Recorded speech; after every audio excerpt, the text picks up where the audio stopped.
Welcome to our podcast from Impact Planning Group. I'm Mary Abazia, and with me is Tom Spitali and Sean Wellham. Hey. And one of our last podcasts was we were unpacking popular cases. In this case, it was the LIV Tour, the golf tour, and how it's affecting the PGA and the PGA is affecting LIV. So it's a great case, and we have a marketing lens that is starting to identify different issues. And in our last podcast, we talked about the interesting thing that influencer maps. There's so many different players that are impacted by that value proposition. The players, the sponsors, the audiences. So we're going to continue on because Tom has a couple of key things that really help this case come to life more. Well, the first thing I'd love to talk about is closed and open ecosystems, because we had talked about on the last episode that the way the PGA Tour is reacting to the challenge from the LIV Tour is that they're kind of closing their doors. Where they've been sort of lenient with players playing on other tours in the past, they have decided to suspend players that have chosen to take the money from the LIV Tour, thus acting somewhat like what you might call a closed ecosystem, whereas the LIV Tour has no such requirements. They're like live and let live. If the PGA Tour let you play, that's fine. They do have a certain number of tournaments that they want their players to play in as well, but they don't care where else that their players play. So that's like the open ecosystem. And I feel like we have seen in our work, in all kinds of B2B industries, that there has been decisions that our clients have had to make about whether they can continue to be sort of a closed ecosystem or an open ecosystem. For example, when you make HVAC equipment, do you let other servicing companies service your air conditioning units? Or do you require a service contract? Or somewhere in between. I mean, I would love to talk a little bit about that and the challenges that we've seen, and what your guys' thoughts are on how do you make that kind of a decision, whether whether you're the open player or the closed player. What are some of the considerations? What are some of the things that we have seen in that difficult decision? Yeah, that is always the tough one, isn't it? Because it seems intuitive to protect your own market by making it exclusive, but it's that same flawed approach that people think in terms of macroeconomics and say we must protect our own industry, we must protect the steel industry or the coal industry, when it's fundamentally flawed, because you ultimately, we're better off when the money flows to the right area. So open is generally better, right? From an economics perspective, closed is usually less good, open is better. And I think it holds true in commerce. I can't think of an example of a closed system that is really successful. Maybe I'm not thinking hard enough. The Apple ecosystem is still, relatively closed. I think it's probably, Mary, we used to see in the oil and gas that was it Schlumberger, I believe, was kind of a closed ecosystem in the oil fields, where if you were where most companies could put their oil field equipment package together from a number of different sources. The Schlumberger value proposition, I think this is actually changing, but the Schlumberger value proposition was you got to use all of our stuff in your system. But Sean, you're right. It's not a very common thing. But I do know that as ecosystems have grown, like you make thermostats, right? And now these thermostats are part of this just broad ecosystem of home automation, right? And so now you've got to decide, how do I manufacture my thermostats so they work with a whole range of home automation, alarm systems, and automatic window blinds and lighting systems. It's like you've got to think more about that kind of thing than you ever have had, and it's not easy. Well, No, I have an opinion on this too.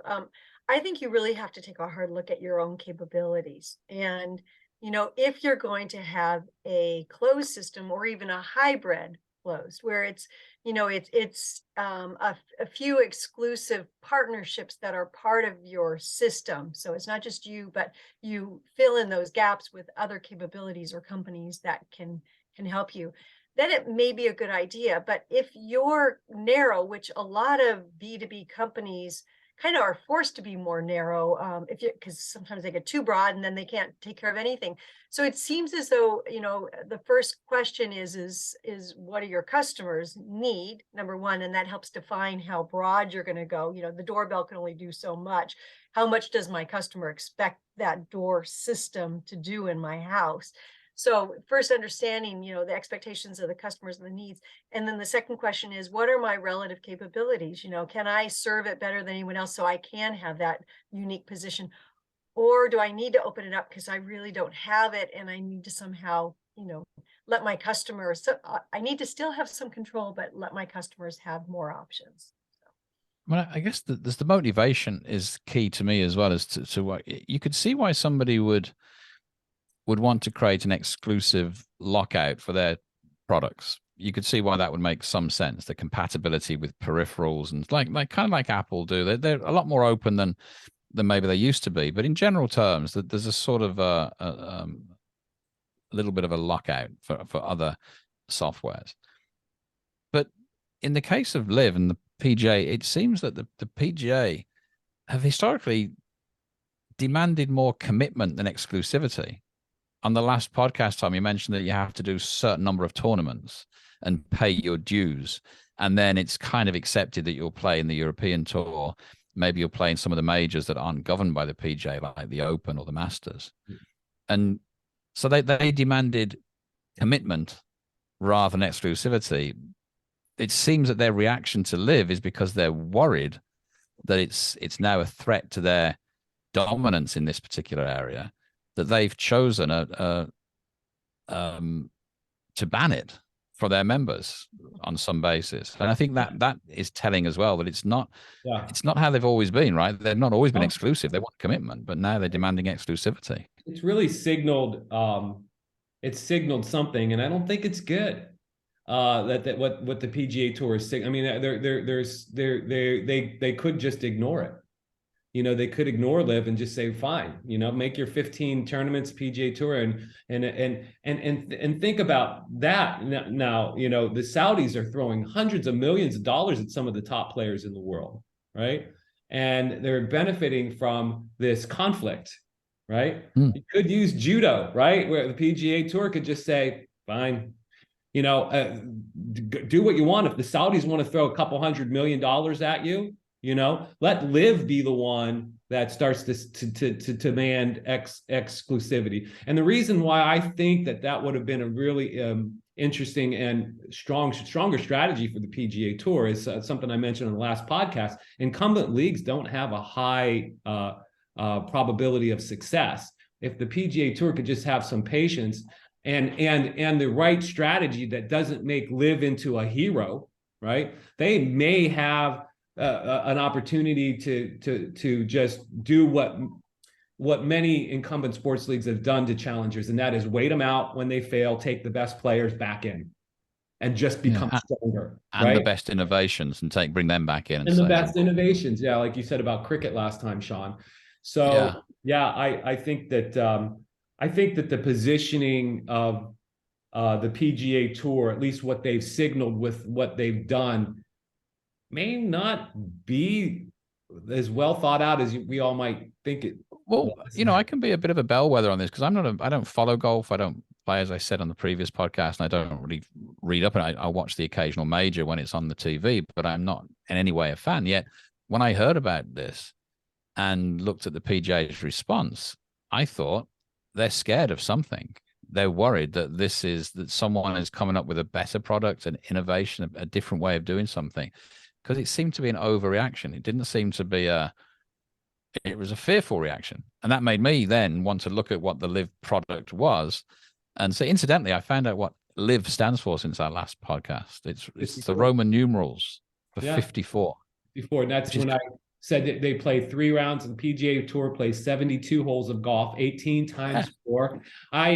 Mary promised there would be no math, but I'm sorry. I mean, No, I just thought it was pretty cool yeah, because I and think the 3 last times podcast we 18. talked about live and let live, which was a nice. It should be their strap line. But the well, like I say, I'm the voice of the uninitiated on this podcast because I didn't know, so I found out and I thought that was interesting. Well, yeah, 3 times 18 being 54, and that's what they're saying, shorter, more to the point kind of thing, again, for the younger generation. But let's talk about positioning, because we're talking about what the PGA Tour is signaling with their positioning. But let's listen to this. So, you know, you would think that the guy that's leading the LIV Tour is named Greg Norman. He was a former #1 golfer and a very successful businessman.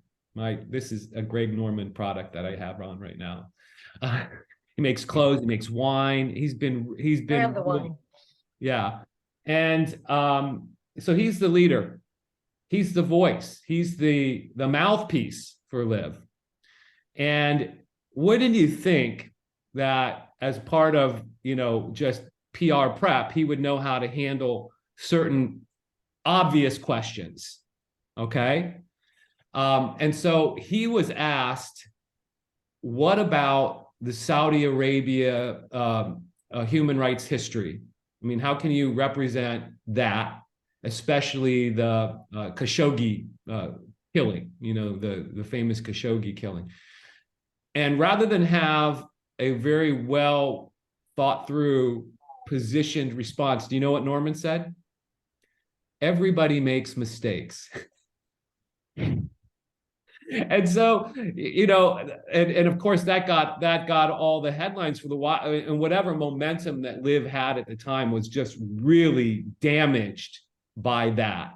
And so my point is that wargaming is so important. Wargaming being testing out your strategy, even your public relation responses before you go into the marketplace. It's just so critical to make sure you don't make huge mistakes like that.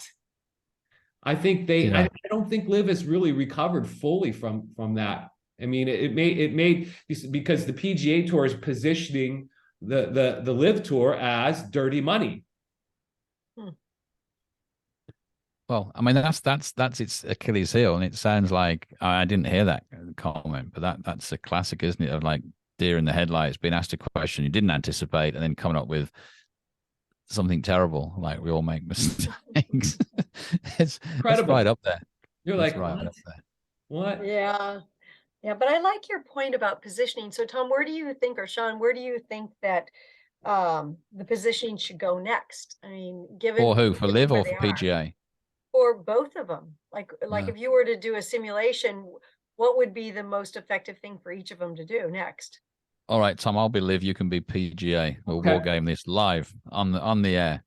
So if I was LIV, my opening gambit would be I'd focus on this shaking up the old, making it more spectator friendly, excitement. That's kind of what they're doing, right? But I'd focus majorly on this shaking up the old. God, golf's played the same way for 100 years. It's tradition. It's steeped in tradition, golf. So I would say we're brash. We're the Beastie Boys of golf. So I try and position it as this. I guess that's what they're doing. But that's where I'm going to hit you with, Tom. I'm going to hit you with. It's new. It's fun. It's exciting. I think that's their current positioning. Golf only louder, right? I mean, I think that's really. But you know, and I think it's effective, but subverted a bit by Greg Norman's very, very poorly timed and poorly stated comment. So how do you respond then? How do you respond, PGA? Home of the best players in the world. So what happens when LIV pulls a few of the best players away? Can you sustain that? I think that the PGA Tour has enough. So they've kind of closed ranks, and they've got enough guys that have sworn allegiance that I don't think it's going to happen. I don't, you know, like Rory McIlroy, for example, Tiger Woods, vocal opponents of what LIV is doing. which I don't think is right either. I mean, choice is something that, you know, people want. But in any event, I mean, I think that the PGA Tour would probably have to close ranks around those guys to make sure it didn't happen. Maybe there could be some financial benefits to those guys. But my simple positioning of home of the best players in the world is built off of the natural, you know, unstated need in the minds of all sports fans everywhere. They just want to see the best players. And I mean, the other thing is it's on it. It's non-profit, right? The PGA is a non-profit. Yeah. So they've got that. I guess they've got some credibility. You know that you talked about, Tom, I can't remember when, about the positioning to be not something rather than positioning to be to something. I think like the Uncola was the example, if I remember rightly. Yep, exactly. It's almost like if I imagine they're a $1-2 billion outfit, the PGA. So I'm sure within that they must have invested some money in grassroots, in increasing facilities. I hope so. Yes, for so sure. Maybe there's that. That's, you know, by golfers, for golfers, supporting golf, and positioning against, and saying, yeah, you know what, we're committed to upping the excitement, looking for new formats, and we have this. We are innovating. We take on board that that's a need, but you know, we're the home of golf. We support with the grassroots, been a long time, and positioners not being, it's not all about just enriching people and throwing dirty money.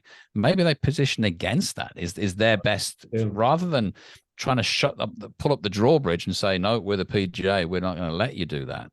They've got to find a way of having people. They've got to position LIV for them. They've got to reposition LIV rather than position themselves, or at least do both, maybe. I like it, Sean. I mean, because probably the best response is out the window. Ignore. You know, I mean, I think that if they would have probably ignored LIV, they wouldn't have handed them a public relations bonanza and probably hundreds of millions of dollars of free publicity. But that's gone now. So I like what you're saying too as an option. Let's put both of those in front of the PGA Tour and ask them which one they want to go with, because either one I think is good, or maybe some combo of them. Yeah. So this has been such a great example. You know, we've looked at, you know, how you differentiate in different value propositions, and also the influencer map. You know, who are you targeting, and you know, and there are a lot of different customers in this example. So how do you make sure you stay up with that group, and especially when it's evolving from, you know, a newer generation? How will that shift what PGA wants to do anyway, and what might LIV might be able to do with these younger upcomers? But Tom, I think you did a really good job of helping us kind of think through ecosystems. You know, if you're a B2B and you have an option to have a closed or open or hybrid of some type, you know, what is the benefit of those, and what should you consider? And just the power of positioning. You know, it's going to happen whether you consciously do it or not. And what I love about this example is if you're unconscious and positioning, you're going to be really in trouble. So it has to be active, and it has to be something that is, you know, well prepared. So are you prepared with your positioning as a company? And War Games is such a nice way to look at what's the future. You know, what are my options? What might I get blindsided by? So any closing thoughts on this? Yeah, if anyone from the PGA is listening, you know, call us. Yeah. Great summation, Mary. Love it. Thank you. Thank you. Yeah, this good was topic. such a fun topic. Please join us. We're going to have other topics through the lens of marketing, and we hope you took something from this. Thank you. Thank you.